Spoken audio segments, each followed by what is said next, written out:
What hill are you willing to die on? Are you willing to be a crusader for a serious cause? You know, we look around at ourselves in the world, and there really is spiritual warfare going on. And what we have to realize within the body of Christ, in the holy church of God, is that we have to be willing to be crusaders for our cause. And what I mean when I say that is we cannot defeat the evils that are growing and festering in our culture and taking possession of our fellow brothers and sisters that are children of God. We cannot defeat that with technicality. You cannot defeat that by compromising with it at the table of the world. The only way that we can defeat this and to liberate the brothers and sisters around us that are truly being possessed by this is by being a crusader for truth, by willing to shine light on truth and willing to hold the world accountable for righteous purposes, not just on technical details. Because what we find is that if we simply are people interested in the technicality of stuff and we say, well, we want law and order, so we've got to always go for the technical angle rather than the true principled angle, well, then you'll be like King Darius in the book of Daniel chapter 6, where King Darius knows that it's wildly immoral for Daniel to be thrown in the lion's den, but he agrees to do it anyway. And you know, he's kind of like people who turn in their neighbors to the gulags there in Soviet Russia. He's kind of rubbing his hands saying, you know, I hate this. You know, may the God whom you serve so faithfully, may he deliver you from this. And it's very sad. We look in the world around us right now, and we have to truly be able to look beyond just the immediate circumstances. So often we're told arguments like, well, you don't know that this is going to turn out like that. You've got to come to the table and hear what we're talking about to see. Look, folks, time is a thing, and I know I've said that so many times. You don't have to read Mary Shelley's Frankenstein over and over and over again, hoping to get a different end. The end is always the same. Dr. Frankenstein creates a monster, and he hates it, but yet it consumes his entire life, and he finds himself pursuing the monster, and there's just a bit of chaos and uncertainty in the end of the book. We have seen these same stories play out time and time again. And those of us who are interested in righteousness are told, well, you can't hold anybody accountable. Just wait. You've got to come in the table. Come get inside the systems. Come spend a few years listening to us, and then we'll see if we can compromise. Folks, the time for that is over. It is truly over. That is not the biblical model for revival. And when we look throughout history, God redeems very few institutions like that historically. In fact, most of the time we find historically there's a death and rebirth. And in fact, when it comes to your existence, you as an individual, Christ comes to you and tells you the old self must die. There must be a moment of being born again. You know, it confuses Nicodemus when he hears this because Nicodemus wants something else. But Christ tells him, no, this is the way. We look at Nehemiah, and I'm preaching through the book of Nehemiah. I love the story of Nehemiah.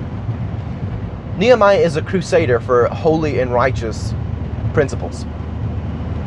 Sanballat and Tobiah, some of his enemies who hate him for his principles, they don't hate him because he's some cupbearer named Nehemiah. They hate him for the principles he represents.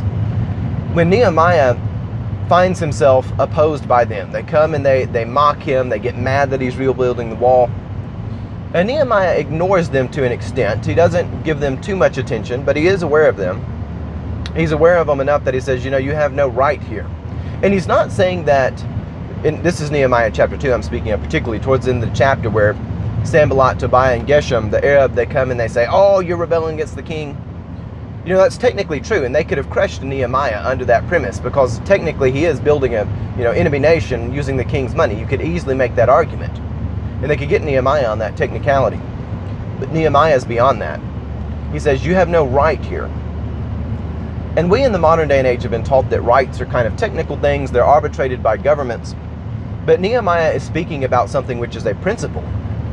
He is saying on the principle of it, you are wrong. You're wicked. Be gone. We're building the wall. God is going to deliver us. And when Nehemiah works with his fellow Jewish brothers and sisters, when he calls them together to make the wall, he points out that says, look, we are in great shame. We are in terrible distress. He doesn't make them the argument that says, this could happen, that could happen, somebody could come and attack us for that. No, he makes the principled argument that says this is shameful to live like this. And once he opens their eyes up to that, they're ready for revival. In our culture, it desperately needs revival, but we're going to have to be principled in how we navigate the world forwards. A couple of days ago, there was a video that came out of a man being arrested by some police. He had been part of a protest or something. And you see him being arrested, and presumably he's attacked the police. I think that's what happened. I don't remember the exact details. But the important part of the story is the man is sitting there screaming, "I am a woman! Stop misgendering me! I am a woman!" And what you see happening in there is the gnashing of teeth, foaming at the mouth that you find throughout scriptures. This man has been possessed by some terrible things. And it's so tragic to see. And on top of that, he is calling out to his God to deliver him. He is calling out for his God to invoke its name, that it may have power to come and deliver him from this circumstance. And look, folks, there will be a lot of people who would just tell me I'm crazy for seeing this, but this is how this works. It is a belief system. It is the morality that guides this young man's life, which has come and completely put him at odds with everything around him, including his own self. And he's calling out to his God in this moment of great distress. You know, I am a woman. He's calling out to the God of transgenderism, the whole modern sexual ethic. He's calling out to that. And what I generally call idolatry is whatever sits at the top of your moral compass, giving you lenses for what is good and evil. Now, that's not a true definition of God, but it is a pragmatic definition you can slip in your pocket. It's a tool. It's a tool more than it is a definition. That's a good way to say this. It's a tool for finding out what someone's God is.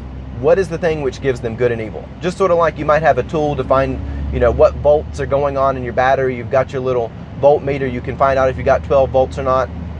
You know, the battery tester itself is not the actual voltage, but it tells you what the voltage is. Looking at people and finding out what gives them good and evil, that is a tool to find out who their idol is, who their God is. And folks, we're going to have to start standing up to this, because you can't defeat it with technicality. You can only defeat it with principles. Are you willing to be a crusader for principles? To truly do what it is required of us to love our neighbors, to love people who are doing gross, vile things, to learn to say no to them. Thank you, but no. Loving you doesn't mean allowing you to do this. Loving you means casting a vision for something greater and shining the light of the gospel. So thank you for sharing these few moments with me. We'll wrap that up there. God love you, and have a blessed day.